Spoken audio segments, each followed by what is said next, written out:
On your screens, as you can see, when it comes to the leadership of the opposition, they are yet to decide exactly who would be their convener, who would be their prime ministerial candidate, because time and again, ever since this alliance was formed, there have been their own party leaders who have been suggesting that their own leaders could become the possible prime ministerial candidate, but it is yet to be cleared exactly who will be Prime Minister Narendra Modi versus who. That question mark still today remains. Let's in the meantime talk about Gujarat's BJP leader's remark, a controversial remark that has been made against Rahul Gandhi. Bhubat Bhayani, who joined the BJP, was formerly with the Aam Aadmi Party, used the word impotent for Rahul Gandhi. He said that the country's reins cannot be handed over to an impotent person like Rahul Gandhi. Meanwhile, the Congress party, also their leaders, jumped in to contend Bhayani's statement, but in turn rather made another controversial statement. Listen in.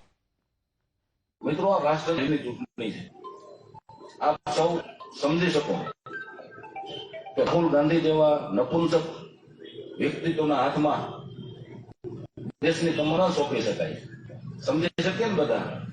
હે તો આલિયા માલિયા જમાલિયા બધા કુંડિયા પાણી પીવે છે બધા. શું કામે? બીજી કુંડિયા આપણો સિંહ નરેન્દ્ર મોદી. જનતાની વચ્ચે લોકો છાતી કાઢીને જાજો અને ક્યાંય પણ નાના વિસાવદરમાં 2 દિવસ પહેલા એક બનાવ બની ગયો. વિસાવદરના એક વેસાણીઓ માલ આમ આદમી પાર્ટીનો ધારાસભ્ય રાહુલ ગાંધી બારામાં નિવેદન ન કરવાનું નિવેદન કર્યું. ઈ ભૂપત ભાયણીને અમરેલીની આ કાર્યાલયથી એનું પણ કાર્યાલયનું ઉદ્ઘાટન હતું. ઈ ભાજપના વ્યક્તિનો કહેવા માંગુ કે તમે જે અમારા રાહુલજી બારામાં નિવેદન કર્યું, રાહુલજીને જે તમે ભાષાથી ઉપયોગ કર્યો, હું તમને પૂછવા માંગુ છું, ભૂપતભાઈ ભાયણી, તમારા ઘરમાંથી કોણ ન્યાય ગયું હતું તો તમને ખબર પડી કે અમારા રાહુલ ગાંધી માં ખામી છે? તમારા ઘરમાંથી કોણ ગયું હતું તમને પૂછવા મીડિયા સામે માંગુ છું. ભારતીય જનતા પાર્ટી ભાન ભૂલીશ, ભારતીય જનતા પાર્ટી મજા આવે એવી વાત કરે, ભારતીય જનતા પાર્ટી એવી સમજતી હોય કે કોંગ્રેસ ખતમ થઈ ગઈ, આવે મારી આ કાર્યાલયના ઉદ્ઘાટનમાં મારા કાર્યકરો બતાવે, આ કાર્યકરોની સંખ્યા બતાવે કે ભાજપનું ચૂંટણી ફોર્મની અંદર.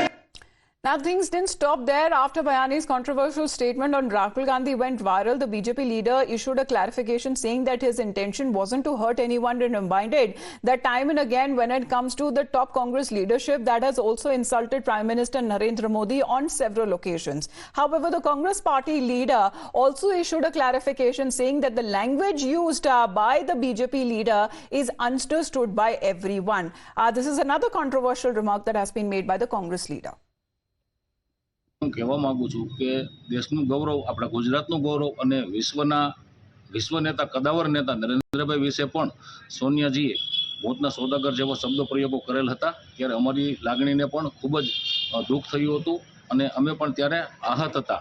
તો અમારો કોઈ એવો કહેવાનો આશય કોઈને નારાજ કરવાનો કે કોઈને દુઃખી કરવાનો ન હતો. માત્ર ને માત્ર દેશની જનતા નરેન્દ્રભાઈની સરખામણી અન્ય કોઈ નેતા સાથે ન કરી શકે અને નરેન્દ્રભાઈની સરખામણી અન્ય કોઈ નેતા સાથે બિલકુલ હરગીજ ન થઈ શકે. નરેન્દ્રભાઈનું વ્યક્તિત્વ જ એવડું મોટું વ્યક્તિત્વ છે અને એવા સબળ અને સક્ષમ નેતૃત્વને જ આપણે દેશનું સુકાન સોંપી શકીએ. બસ એટલો જ મારો કહેવાનો આશય હતો. વંદે માતરમ. ને ભારતીય જનતા પાર્ટી જે વાતમાં સમજી શકે એ વાતમાં મેં જવાબ આપ્યો છે. ગઈકાલે વિસાવદરના 2 દિવસમાં જે બનાવ બન્યો છે, જે ભારતીય જનતા પાર્ટીનો વેચાયેલો ધારાસભ્ય એ રાહુલજી બારામાં ટીકા ટિપ્પણી કરીને જે વાણી વિલાસેણે કર્યો છે, તો વળતો જવાબ મારે એને કરવો એ મારી ફરજમાં આવે છે. એને મારા રાહુલજી બારામાં ક્યારે ખબર પડી? એને ત્યાંથી કોઈ ગયું હોય તો જ ખબર પડી. All right, those have been the reactions that have been coming in as far as the war of words that continue within the BJP and the Congress party. With that, we head into a short break.